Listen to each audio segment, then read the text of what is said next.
Welcome to week 10 of the underrated game of the week, where we feature a game with two G5 teams facing off, and you should be watching as the entertainment value will be high. We are now 7-2 on the season in our picks against the spread, which is why I should stick to betting G5 games. This week, Hawaii comes to the mainland to take on San Jose State in what should be an exciting matchup on CBS Sports Network at 10:30 p.m. Eastern. So that means put the wife and kids to bed early and enjoy some peace and quiet with the offensive fireworks. Total in this one, 57.5. Line, San Jose State favored by 2.5.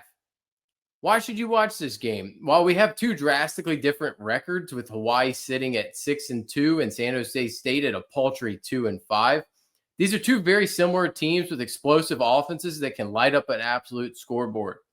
Meanwhile, both defenses are routinely taken advantage of, leading to games played in the 30s, if not more. And I expect nothing less, as both are firing on all cylinders in the pass game here. Fair warning, I'm not going to talk about either defense in this one, but I do believe that Hawaii has the better unit overall in this game.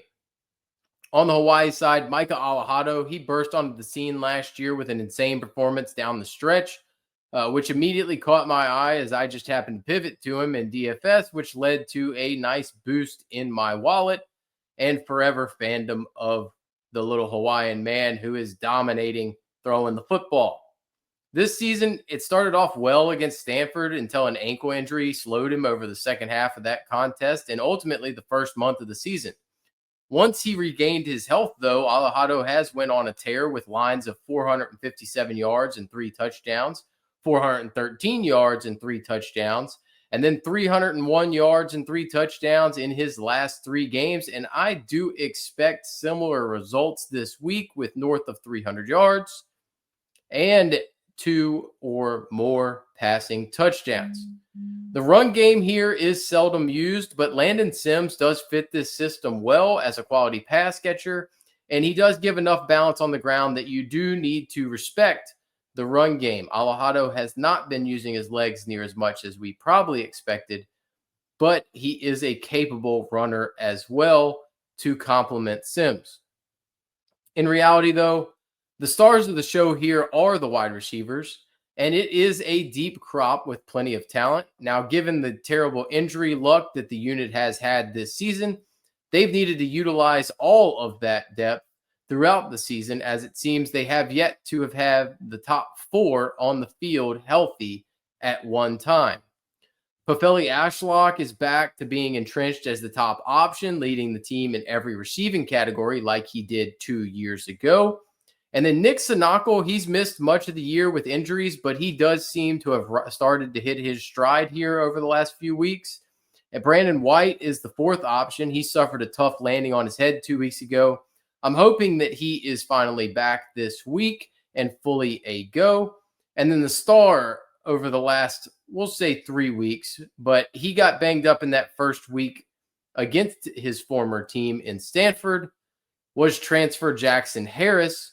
And he's surpassed 100 yards in all 3 of those games with 4 touchdowns over that span. But he also has been having health issues throughout the middle portion of the year. If they can get all 4 of these guys healthy and on the field at the same time with an equipped Alejado, they are going to be extremely dangerous for anybody in what I believe is a down year for the Mountain West. That is, however, so long as the weather is conducive to the warmth that these guys are accustomed to. Playing a cold game in Air Force or Laramie against Wyoming, Colorado State, those could all be massive issues for this flying Hawaiian Rainbow Warrior offense. On the San Jose State side, Walker Eget, for me, is one of the more underrated signal callers in the G5 and a guy who can deliver results when he's not under complete duress like he was against Texas. Eget has thrown for over 295 yards in 5 of 7 games this season. He boasts a 15-3 touchdown to interception ratio.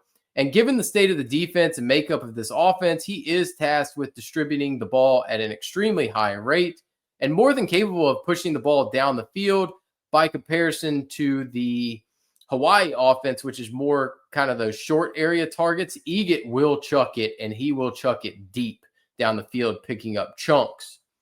The run game was supposed to be a solid complementary piece here, leaning on Floyd Chalk, but he has only played in 4 games this season, leading to Steve Chavez Soto emerging as the top option recently. He did finally hit the 100-yard mark last time out, although on just 11 carries. I would expect Chavez Soto to have double-digit carries in this one, but something in the 50 to 75 range is most likely, given his 11 to 15 carry outcome and roughly 4 to 5 yard average when he totes the rock. Similar to the Rainbow Warriors, though, the Spartans do feature a crop of great wide receiver options, and they are the stars of the show as well. Prior to the season, my expectation was that we would see the emergence of Matthew Coleman as the top option, replacing Triple Crown winner Nick Nash. But that has proven to be one of, if not my worst preseason prediction, as he has played a limited role. Instead, it's been Danny Scudero who has taken up that mantle and put up some absolute elite numbers with over 130 yards receiving in 5 of the 7 games, culminating in a 10-catch, a 180-yard, 4-touchdown game against Wyoming. He was, however, banged up in their last game and could be a question mark heading into this one. If he is not at full strength, then it is a massive blow for this offense. But outside of him, Kyrie Scholes, he is a very solid option. And me personally, I do like the prospects of Leland Smith, who is an imposing presence at 6'4" on the outside. He can absolutely go up and get it. Now, for my overall thoughts on this game, it's going to be an all-out aerial assault here with haymakers being landed back and forth. It's going to be all about who gets that final punch in and lands that knockout blow. Points are going to be scored, and both offenses are ones that should put full belief in to put up huge numbers here. Will traveling to the mainland doom the Rainbow Warriors like it has so many times before? The combination for me of Scudero being banged up, my belief that Hawaii's defense is marginally better than this Spartan defense, and trust in Alejado being able to get the ball into the hands of some very capable playmakers tells me the right side here is to take Hawaii and the 2.5 points, as I think they should be a slight favorite in this spot.